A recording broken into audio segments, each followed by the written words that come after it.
दोस्तों, यदि आप झारखंड से हैं और यदि सहायक आचार्य का रिजल्ट का वेट कर रहे हैं तो सही है, आप वेट करिए, कहीं कोई दिक्कत। लेकिन मैं इसमें सिर्फ आपको ये बताना चाहता हूं कि झारखंड शिक्षक भर्ती किस तरह से इतना कॉम्प्लिकेटेड बनाया गया है। सही है कि झारखंड शिक्षक नियुक्ति जो 26,001 सीटों पर होनी थी, उसको कैसे कैसे झारखंड में या तो सरकार की गलती बोलिए या लोगों की गलती बोलिए, कैसे इस चीज़ को इतना कॉम्प्लिकेटेड बनाया गया है, इसी से रिलेटेड मैं वीडियो बनाने का प्रयास कर रहा हूं और आप तक पहुंचाने का प्रयास कर रहा हूं। दोस्तों, चैनल में नया है तो चैनल को सब्सक्राइब करके वीडियो को लाइक कर दोस्तों तक शेयर कर दीजिएगा।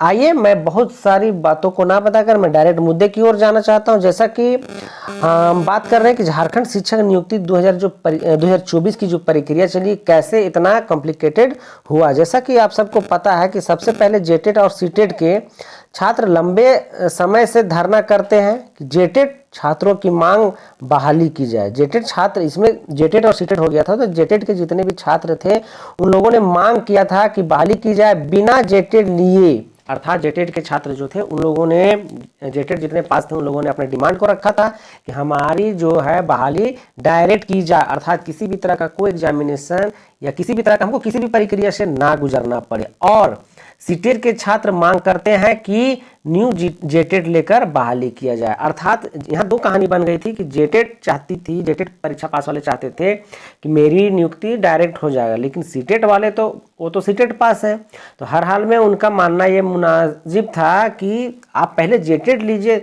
तब तो बहाली करिएगा। तो इसी चीज़ को घुमाते घुमाते कहाँ तक पहुँच गए। अब बारी आती है कि 26,001 सीटों के साथ झारखंड सहायक आचार्य की प्रक्रिया, नियुक्ति की प्रक्रिया शुरू हो जाती है। इतना तो तोड़ मरोड़ करते हुए आपको पता होगा, पीरामल साहब तो आधी हैं ने, कैसे कैसे इस खेला में खेल खेल चुके हैं। लोगों को कितना उत्साह बताया गया कि नहीं, आपकी बहाली हो जाएगी बिना किसी एग्जामिनेशन के, बिना किसी भी तरह का नहीं, आपके डायरेक्ट बहाली हो जाएगी क्योंकि हम लोग जेटेट पास है। हालांकि सर भुला गए थे, पीरामल सर जो है वो भूल चुके थे कि जेटेट जो है एक एलिजिबिलिटी क्राइटेरिया है, ना कि वो जॉब देने की कहती है, नोटिफिकेशन या जॉब देने की वह सर्टिफिकेट है। वो सिर्फ एलिजिबिलिटी है। जैसे कि अभी निकला हुआ जेटेट का, वो सिर्फ आप उसके लिए एलिजिबल होते हैं, शिक्षक के लिए एलिजिबल होते हैं। इसके आगे क्या हुआ, इस वैकेंसी आने से पहले सीटेट के छात्र कोर्ट चले जाते हैं। वैकेंसी आने से जब यहाँ बातें चलने लगी, इधर उधर घूमने फिरने लगे, तो सीटेट वालों ने एक बढ़िया सा ऑप्शन चुना कि वे कोर्ट चले गए, जाते हैं और यह मांग करते हैं कि जेटेट की आयोजन की जाए, फिर सीटेट की मान्यता दी जाए, या फिर सीटेट। उन लोगों का अपना एक डिमांड था कि या तो आप कोर्ट चले गए, कोर्ट में अपना डिमांड रखें, या तो जेटेट का एग्जामिनेशन लिया जाए या तो फिर सीटेट हम लोगों को मान्यता दे दी जाए। तो कहीं कोई गलत नहीं था, सही है, कहीं कोई गलत इस बात का नहीं रखा गया था कि आखिर क्यों, अगर यदि आप झारखंड से हैं और आप जेटेट का एग्जामिनेशन ले ही नहीं रहे हैं और अगर आप 10-12 साल के बाद निकालबो कर रहे हैं किसी भी तरह से, तो क्या इसका ये मतलब थोड़ी ना है कि सिर्फ उनको, अगर आप सालों साल निकाले रहते तो चलिए बनता कि हमने नहीं बैठा, आपका कुछ अधिकार बन रहा था कि, लेकिन नहीं। तो चलिए, अब सीटेट वालों ने यहाँ केस कर दिया। अब आगे क्या हुआ कि जेटेट के छात्र फॉर्म भरकर अपनी तैयारी में लग जाते हैं। जेटेट जो है वो जब वैकेंसी निकलेगी तो फॉर्म भरकर अपनी तैयारी में लग जाते हैं। बीच में हाईकोर्ट में सीटेट केस की सुनवाई होती है, फैसला रिजर्व रख लिया जाता है। ठीक है, इसमें महीना 2 महीना के बाद जो है सो सीटेट केस की सुनवाई होती है और फैसला रिजर्व रख लिया जाता है। अब आगे का हम लोग देख रहे हैं, लगभग 2 महीने के बाद, सही, लगभग 2 महीने के बाद चीफ जस्टिस सेवानिवृत्त होने वाले हैं, रहते हैं। इसके 2 दिन पहले फैसला सुनाते हैं और सीटेट छात्रों को कुछ कंडीशन के साथ फॉर्म भरने की अनुमति दी जाती है। ठीक है, वो तो रिजर्व रख लिया जाता है कोर्ट में, हाई कोर्ट में रिजर्व, लेकिन जैसे ही चीफ जस्टिस जो होते हैं वो उनका रिटायरमेंट का दिन आ जाता है, अब वो क्या करते हैं, आनन फानन में अपनी जो है डिसीजन यहाँ सुनाते हैं। सुनाते क्या है कि सीटेट वालों को जो है, सीटेट वालों को फॉर्म भरने की अनुमति मिल जाती है, लेकिन उसमें क्या है, कुछ कंडीशन रखा गया था, कुछ शर्तें रखा गया था। सही है, शर्त क्या था, आपको यदि पता है तो सही है, नहीं भी पता मैं थोड़ा सा बता, इसमें शर्त यही रखा गया था कि जैसे ही आप इसमें फॉर्म भरिए, लेकिन जैसे ही आप एग्जामिनेशन में पास हो, जेटेट सहायक आचार्य में पास हो जाते हैं, फिर आपको जेटेट पास करने होंगे। लेकिन उसमें एक और कंडीशन रखा गया था कि यदि सरकार या झारखंड सरकार 3 साल के आपकी बहाली के बाद 3 साल के अंदर अगर जेटेट एग्जामिनेशन नहीं लेती है तो आपको किसी भी तरह का कोई भी एग्जामिनेशन देने की ज़रूरत नहीं, आप रेगुलर हो जाओगे। ये कंडीशन के साथ क्या करते हैं, 2 दिन पहले, उनके रिटायरमेंट के पहले वो 2 दिन अपना पहले नोटिफिकेशन दे देते हैं कि आप इस कंडीशन के साथ फॉर्म भर सकते हैं। इधर जैसे ही अब आगे क्या देख रहे हैं कि इधर जैसे ही जेएसएससी को पता चला कि सीटेट को भी मौका मिला तो सिर्फ दिखावटी के लिए जेएसएससी परीक्षा की तारीख, मतलब वो अब उनको लगा कि नहीं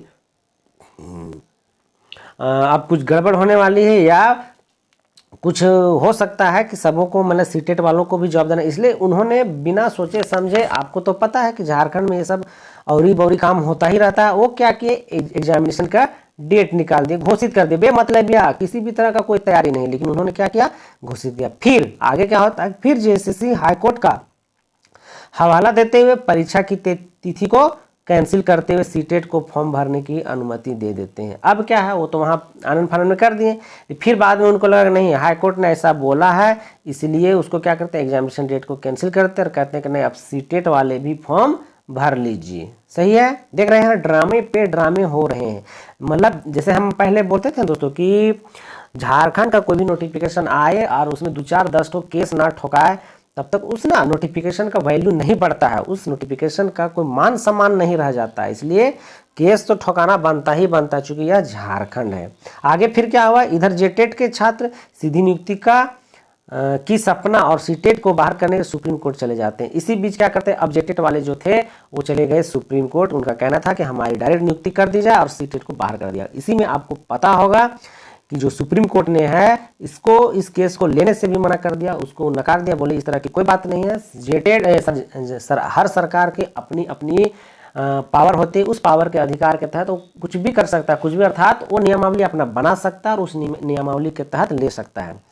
और वहाँ ये भी उनको बता दिया गया था, पता है ये खेला सिर्फ पिरामल कुमार के द्वारा किया गया था, वहाँ बता दिया गया था, उनको याद दिलाया गया था कि जेटेट ना जॉब देने का या जॉब पाने का अधिकार नहीं रखता, वो सिर्फ एलिजिबिलिटी टेस्ट होता है, उनको वहाँ याद दिलाया गया था, शायद वो भूल चुके थे तो वहाँ उनको याद दिला दिया गया।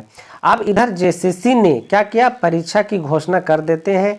इसी बीच जेटेट के छात्र परीक्षा रोकवाने के लिए कोर्ट जाते हैं, लेकिन कोर्ट के आदेश माना जाए, जैसा कि हमने बताया भी था कि जाते तो हैं, लेकिन क्या किया, कोर्ट ने सीधा बोला कि नहीं ऐसा नहीं हो सकता है, हर चीज़ का अपना एक रूल है, अपना नियम कानून है, आप लोग जैसा चाहोगे वैसा नहीं हो सकता है। सही है।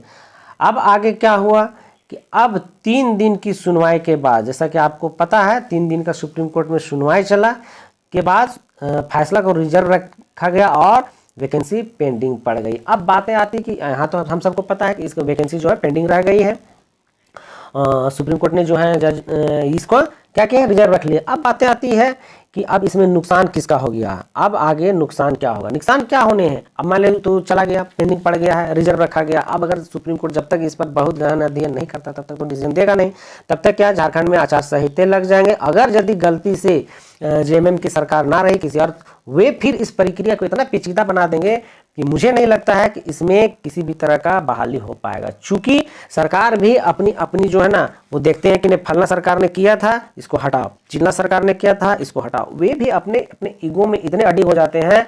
यहाँ सिर्फ मार कौन खा जाते हैं, जो कैंडिडेट होते हैं, जो हम कैंडिडेट जो हैं जो इसकी आस में लगाए रहते हैं, वो क्या करते हैं, सिर्फ आस लगाए ही रह जाते हैं, कुछ नहीं कर पाते हैं। पता चला अचानक सुबह उठ के आप सो के उठे, आपको पता चला कि नहीं वो एग्जामिनेशन या कैंसिल कर दिया गया, रद्द कर दिया गया है। तो दोस्तों मैं सीटेट जेटेट दोनों के लिए कहना चाहता हूं, आप धैर्य बनाए रखिए, चूंकि होना वही है जो मंजूर खुदा है, और हमारे मंजूर खुदा कौन है, तो अभी फिलहाल तो जज हैं और सरकार है, इसलिए हम लोग अपनी धैर्य को ना खोएं। बहुत सारे के वैकेंसी आ रहे हैं, उसकी भी तैयारी करते हैं, इसको तो जो होना है होगा ही, उसको कोई टाल नहीं सकता है। दोस्तों चैनल में बने रहने के लिए आपका बहुत बहुत शुक्रिया। चैनल को दोस्तों सब्सक्राइब कर लीजिएगा ताकि मैं और भी आपको नोटिफिकेशन देता रहूँगा। तो अभी तक के लिए इतना ही, थैंक यू, शुक्रिया।